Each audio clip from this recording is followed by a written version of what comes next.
I grab a cup with some ice in it. What's going on, family? It's your boy RGP Ace, and I'm back again with another video. And this time we're jumping back into CFB 26. This time we have a rebuild, and this installment of my rebuild series is going to be a Western Kentucky rebuild. And as we take a look at WKU's record over the past 15 years or so, they're 8-6, 8-5, 9-5, 9-5, one losing season in 2020, 5-7. Then back in the cups, 9-4, 3-9, 6-7, 11-3 in 2016. 12-2, 2015, 8-5, 8-4, 7-6, 7-5, and then two bad seasons, 2010, 2-10, and then in 2009 they went 0-0 for 12. So if you really take a look at it and take a step back, this team is not a bad team. Like I said, in the past 5 years, they've only had one losing season, and that was 5 years ago in 2020. So kind of not a rebuild, but in the same sense it is, because I'm trying to get this team to more of that CFB, kind of how JMU is, kind of how Tulane is now, you know, those mid-major schools making a push and getting into that CFP. And with that being said, recruiting is definitely going to be really big for us, especially for year one. So I do want to kind of take the time out just to adjust my board, kind of fill in those gaps that we need to. We're going to have those graduating seniors. We're going to have people transferring out. Make sure we're scouting the correct people, because this is a mid-major school, so a lot of our grades are going to be lower than what these players are expecting. Definitely going to need to have a big recruiting class in this first year. So what I want to do, I kind of want to target these 3 and 4 stars, have them develop, because you're going to get your biggest bang for your buck in that 3 and 4 star range, especially if you're able to get some 3-star, 4-star gems. Those are going to be your best bang for your buck, because a lot of times with those 3 and 4-star gems, they'll have development traits of either impact star. Some of those high-end 4 stars, they'll have elite development traits, and those higher end 4 stars with the elite development traits, if they hit the field starting their freshman year, you know, they'll progress like crazy. Even the impact and star players that we get, if they hit the field their freshman year, which they'll probably do, just because they're going to be a higher rating than a lot of these players that we have. Even if they're not a higher rating, I might still look into starting them, just because I know those higher development traits, it'll be easier for me to progress them here. And they'll get that on-field play, which will kind of speed in or quicken their development. And as you see, we get our first 4-star gem, Johnny Gore, left tackle, 6'4", 277, raw strength archetype out of Hilton Head, South Carolina. And we get another gem, a 3-star Elijah Kanoy, edge setter, 6'5", 244 out of St. Petersburg, Florida. And off the rip, I can let you know now that these two are going to be my main priorities, because it looks like I'm not going to have any other gems as of right now, because I only got about 30 more hours left. And that's another thing that kind of sucks about being a lower school. You don't have those 1,000 hours that you usually get with Alabama, LSU, Ohio State, or Oregon. Those higher rated schools, you don't get that same amount of time that you get, as a lower rated school, to spend with your players scouting them. And that's what I really like about this, and I hope it stays like that, just because at one of those bigger schools you have more staff, so you're able to send certain people to do certain things. At the lower rated schools, you don't have as much staff, so it's kind of, you're having to be all hands on deck, so you can only do so much. You only got 24 hours in the day. You can't reach out to 500 players the same way a higher rated school can, just because they have more resources. And now I'm just kind of looking at my roster. It looks like we're gonna have McIver. He's going to be our starting quarterback. He is a senior, but we do have a fleet of quarterbacks, so I'm not too worried about that. And it looks like we have a trio of running backs. All 3 of them are seniors. Probably gonna have to get a 3-headed monster out the backfield, just increase the sub in sub out rate, just so all 3 of them get touches, because it is their senior year. And realistically, this is probably gonna be their last year playing football, because I don't see them making it to the next level unless they take the CFL route, the USFL, or XFL route. They could always take that, but as far as the NFL, I just don't see them making it to the NFL. So definitely gonna make sure I work all 3 of them into the rotation and make sure all 3 of them are getting snaps. And as we look at our offensive line, we got 2 seniors at the left tackle slot, 2 seniors at our left guard slot as well. Nice starting job. Left tackle and left guard are both 82 overall. We got a sophomore red shirt at our center, 73 overall, senior right guard, and a junior right tackle.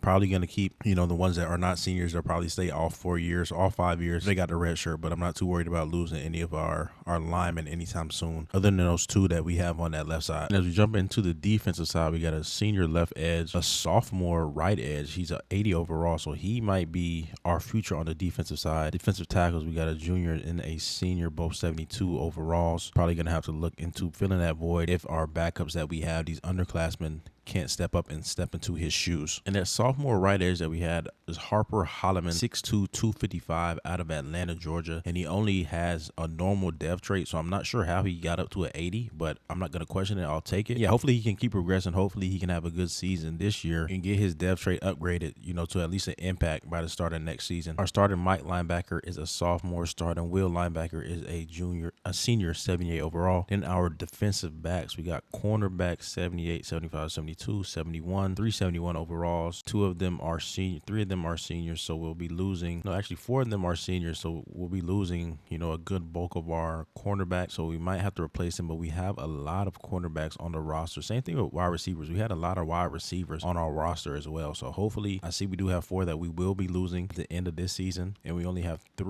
free safeties, so I can't really shift any over. So I'll probably have to scout heavy on our defensive back side of the ball. And a little bit off topic, I was just thinking about this. One thing, man, I wish, and hopefully it can happen for the next, probably not the next one, honestly, it probably won't be the next one, but at least 2 CFBs from now. I know they talked about it a little bit when CFB 25 first launched, but man, if we could get, we're at these mid-major schools, we win a championship, we win 2 championships, they become a dynasty, in 3 years, if we're able to build them another stadium, because it's going to be weird, having a dynasty. This team just won 3 championships in a row, yet they're still playing on a stadium that can only sit 25,000 people, so hopefully in the coming CFBs, they're able to allow you to expand onto stadiums and just build stadium projects. If you got a school that's performing and that's going to CFPs, because schools are getting money for going to the CFP, so using that money, the 80 pointed back into that football program, upgrading the training facilities, all that stuff, seeing higher grades with the training facilities, just all around, it's just food for thought for the upcoming CFBs. And right now, just looking at, Western Kentucky's history compared to a LSU, these career stats, or Auburn, Alabama, whatever, compared,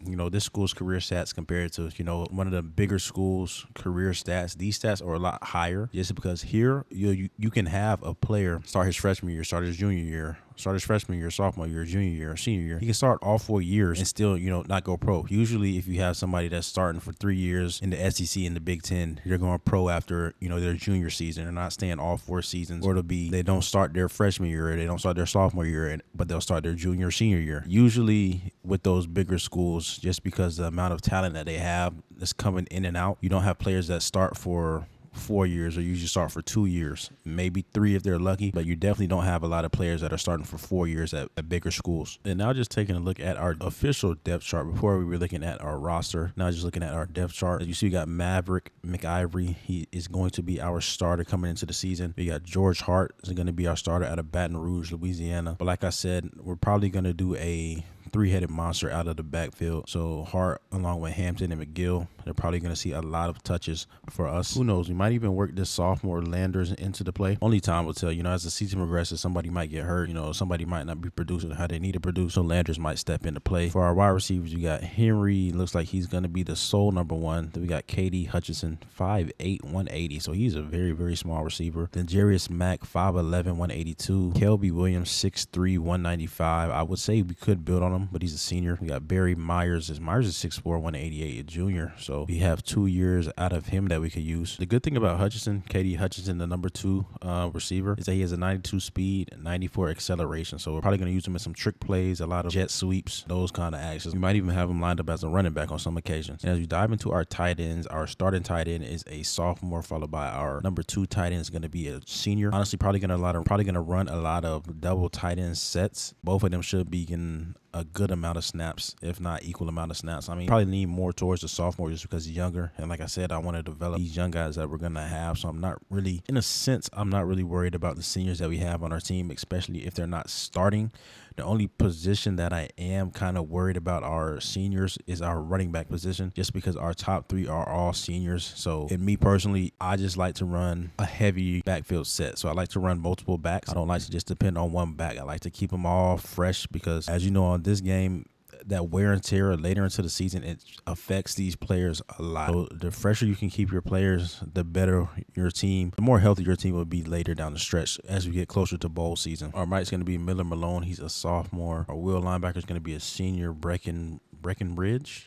Cornerback starting DeMarco Williams. Starting free safety is going to be Almahi Ali. Starting strong safety is going to be Jalen Lewis Jr., 78 overall. Kicker, John Cannon, 79 overall senior. And our punter is going to be Cole Menard. So there you go. We kind of already got to know the players. So that's going to be our Western Kentucky team going into this season. As we jump into week 1, we already have some players that already cut us out. We got the right tackle cut us out. Our defensive tackle, he has us first, and then he moved up in interest where we progressed to another stage of his recruitment. And as I'm looking at this transfer list, man, I got a lot of people already trying to get out of here. We haven't even played the game yet, but they're already ready to leave us. That's crazy. Like I said, the transfer portal on this game is crazy. I'm already planning on losing at least 25 to 40% of my team in the transfer portal this offseason. In our conference, we have Liberty, New Mexico State, Jacksonville State, Middle Tennessee, UTEP, Louisiana Tech, Florida International, Delaware, Kennesaw State, Missouri State, and Sam Houston. Surprisingly enough,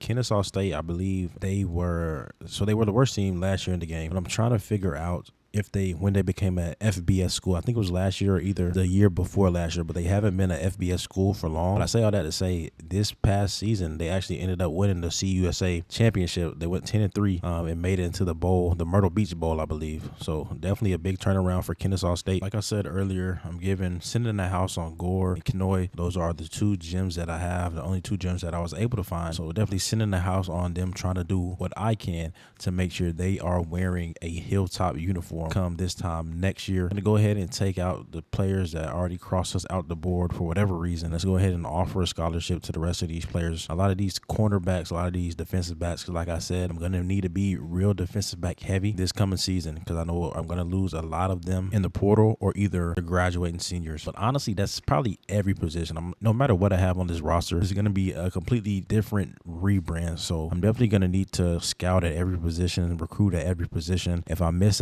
I strike out in recruiting, then I'm just going to have to hit the transfer portal really, really hard. Hopefully we can have a good season this year. That'll kind of give us our stamp heading into that transfer portal for the offseason. We'll have that stamp, but we're definitely going to have to make a lot of moves for this team this coming up offseason. And hats off to anybody that's doing rebuild. Just because every time I'm coming in, I'm thinking I'm going to have a lot of hours to spend, when in reality I don't. Right now I only have 450 hours to spend. And as you see, I've already went through, 3/4 of that. So I only got about 125 hours left. So I'm having to be real strategic. I know I said I wanted to be really heavy on the defensive backs, but right now it looks like we're just going to have to send 5 and 10 on these defensive backs because I have a lot of players that I want to scout that I still haven't scouted, that I want to send some time on, that I still haven't even sent some time on, that I haven't even offered scholarships. So I'm going to be real stretched in as far as recruiting this offseason, as far as recruiting the high schoolers this offseason. The transfer portal is a little bit different, so I might see if we can test our luck in the transfer portal. But as far as recruiting coming out of high school, it's going to be real tough for us. And really, I keep comparing,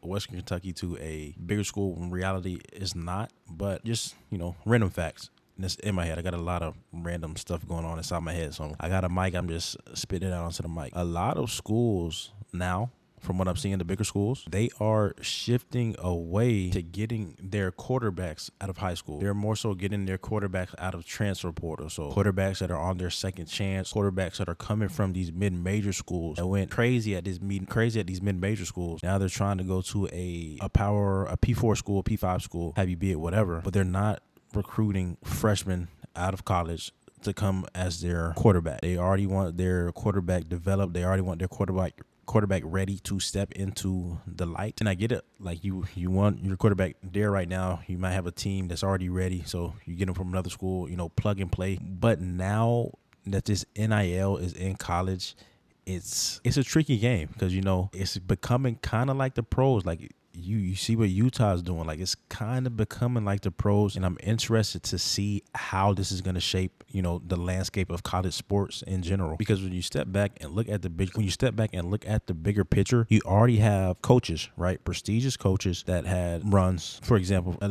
for the sake of this, Nick Saban, he had a run in college football. He saw that NIL was coming. He decided to step down. It might have been because other stuff, but the main driver to me, just reading between the lines, was this NIL stuff. He flat out said he wasn't a fan of NIL. A lot of these coaches are not fans of NILs just because now you got money, and with money like that, salaries are known to the public, but with money like that you're giving to student athletes, players, whatever you want to, call them by, But when money gets involved, egos get involved as well. So now it's harder to kind of coach a kid that doesn't have nothing, that's still trying to fight to get to his spot in the NFL. Now he's like, I'm already getting paid millions.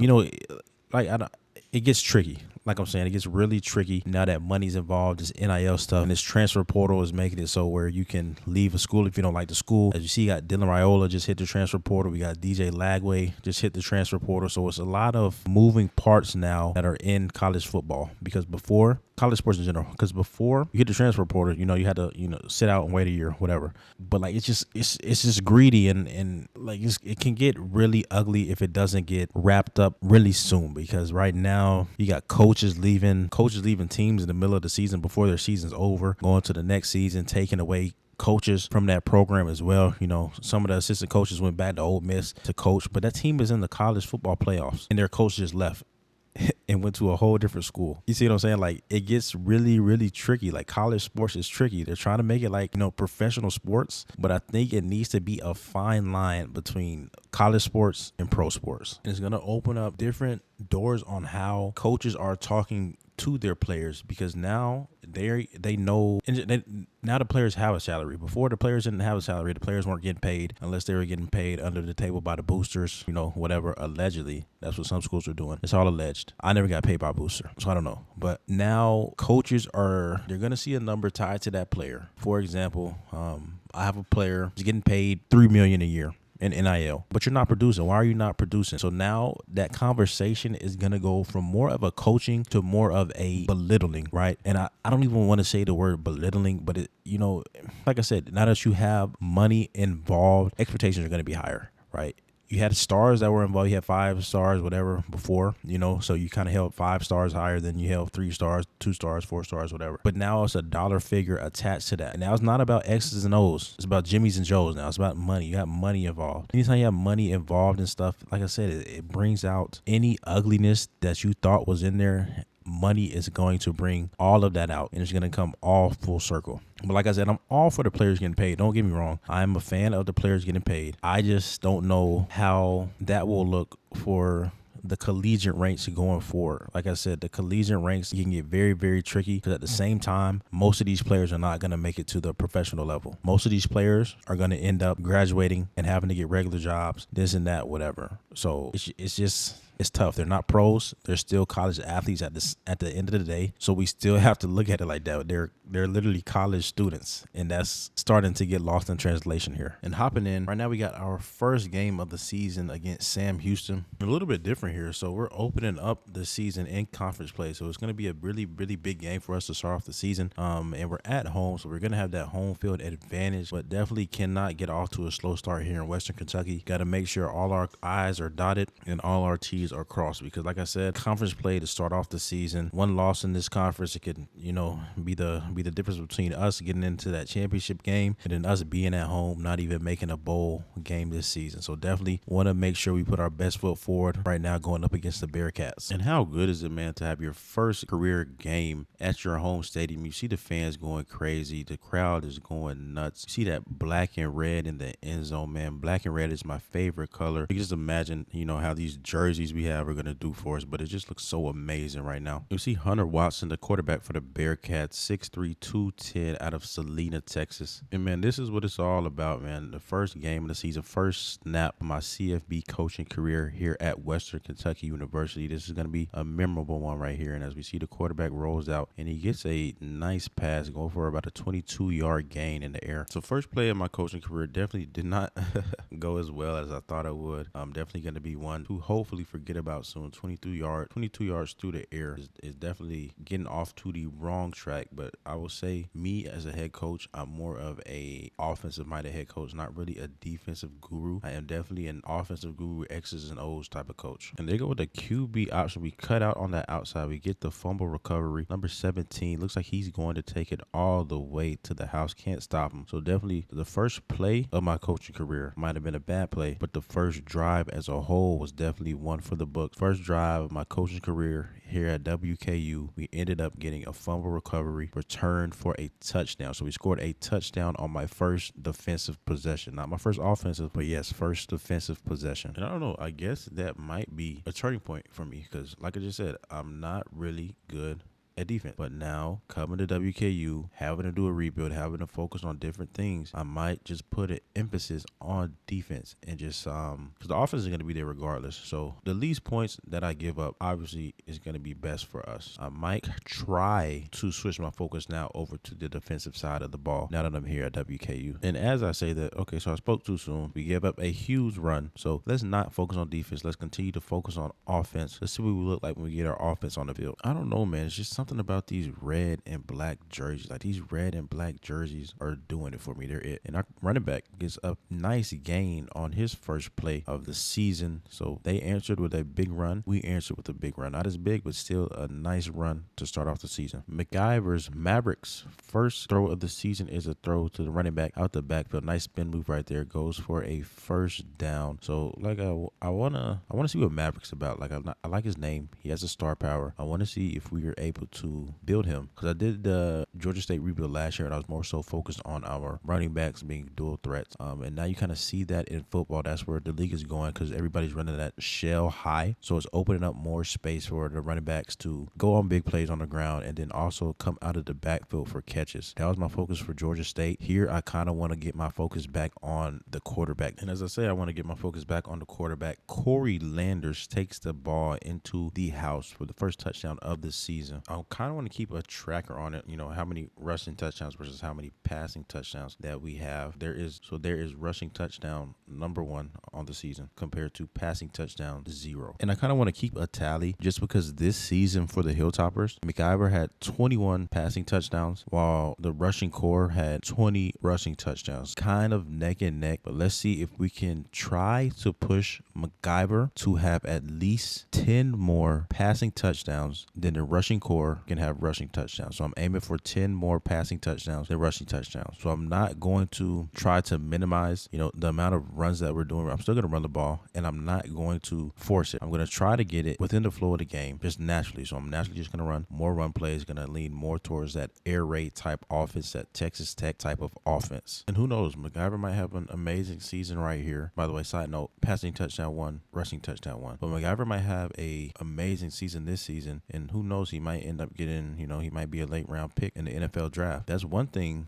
as we're doing these dynasties, that's one thing that CFB could work on. I get it, they're lower rated schools, but say for instance, if I go out and win the Heisman with McIver, he should now be on the verge of getting drafted in the NFL draft. For example, I know on the game, if I win the Heisman with him, he's still not going to get drafted. He's still going to be, a lower rated overall player. But just to make it more realistic, make it more fun, they should have it in the game where if you have a breakout season with whatever player, and it's good enough for them, to pop up on NFL draft boards, to be on lists and rankings, then why not just have them get drafted? It just adds more to the realism, to more of the rebuild mode of the dynasty. And that's just my 2 cents on it. As a avid lover of dynasty is my main game mode that I'm playing on here if I'm not playing with friends. I used to be back on the PS3 days. I was a big Road to Glory type of guy, but now I don't know, I guess I'm just kind of past that, and I'm really past the whole, I don't want to say I'm past the gameplay of the game, because that's the whole point of the game, is to have the gameplay. But now I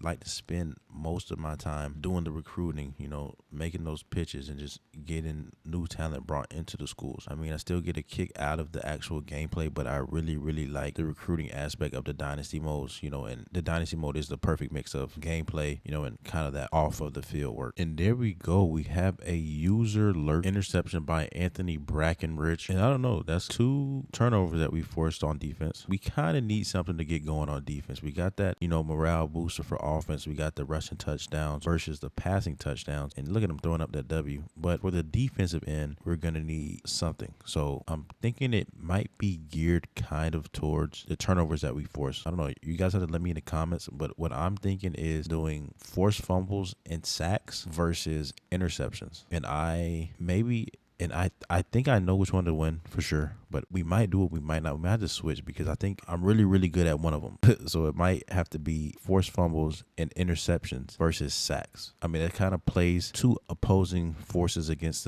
one another, because sacks and forced fumbles kind of go hand in hand, whereas forced fumbles and interceptions are complete opposites. But I don't know. We got to, think about it, fine tune it a little bit more, and then we'll figure out what we're going to do by hopefully week 2. We'll know what type of morale booster that we'll be having on the defensive side of the ball. Passing 2, rushing 1. And right now, man, we are just putting BTA against Sam Houston. So I don't know if this is kind of what it's going to be like for us in the CUSA conference this season. But yeah, right now, or I don't know if Sam Houston is more so on the lower side of the CUSA. Like I said, I know Kennesaw State won the CUSA this season. I'm not sure where Sam Houston finished. I don't know if they were on the lower side of the conference. I don't want to judge the conference just yet. And wow, what a deep throw. Unfortunately, he couldn't catch it. But yeah, I don't want to judge the conference yet based off of Sam Houston. Like I said, I think it's really weird they were opening up the season with a conference game. I didn't know that was the usual. I guess that might be the usual for CUSA. But last season when I did my rebuild with GSU, I don't believe the SBC was like that. So I think it might just be a CUSA thing. I'm not sure. Or it might be,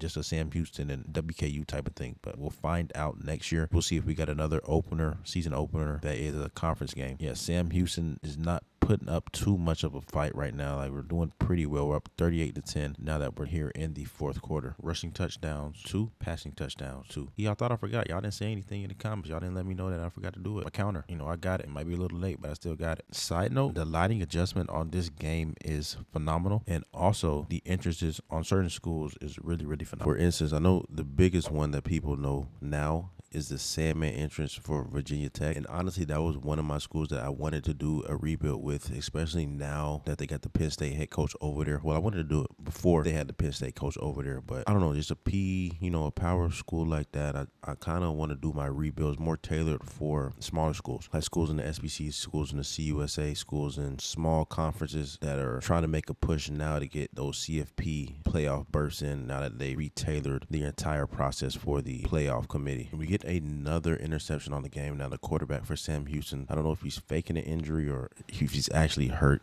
He's kind of embarrassed that they're going out sad 38-10 on the first game of the year. Yeah, so far so well. And then we got a deep kick right here. Looks like it's gonna be good. Our kicker has a leg on him, so put that in the back of our brain just going into later games this season. Those 50+ yarders should be in the bag for us if we have the chance for them. And one thing that I've noticed now recently, I don't know if the kickers have always had deep accuracy, deep potential like this. Now, especially in the NFL, you're seeing quarterbacks that are warming up. I believe I saw somebody kick a 70-yard field goal in warm-ups, and that's something that is happening now in recent years. You didn't really see that a lot. I mean, like you look at it, the longest field goal in the league was 50 yards, and it's now moved up to 60 yards. And now kickers warming up with 70-yard field goals, which is just insane to me. But I mean, I guess that's just the progression of the game. The longer you play something, the more you're gonna have people defining their skills, honing in on their skills, just making the game overall better. So it's just weird to me when people say they try to compare eras, because this era now is blowing any era out the water, and that's going to be 30 years from now. That era that they're in 30 years from now is going to be blowing this era out of the water. But yeah, guys, that's pretty much all I got for this video. We're able to get the dub in our first game under the new regime at WKU. Corey Landers, player of the game, 66 rushing yards, 3 touchdowns. MacGyver had 194 passing yards, 2 touchdowns in the air. So a great start to the season, both on the offensive side and the defensive side, only giving up 10 points. So that's all I got for you guys. I'll catch y'all later. Peace. This ain't the life I want no more, I gotta grind for better. And while you hating on me, dog, we can shine together. I only speak the money, so you probably need Rosetta.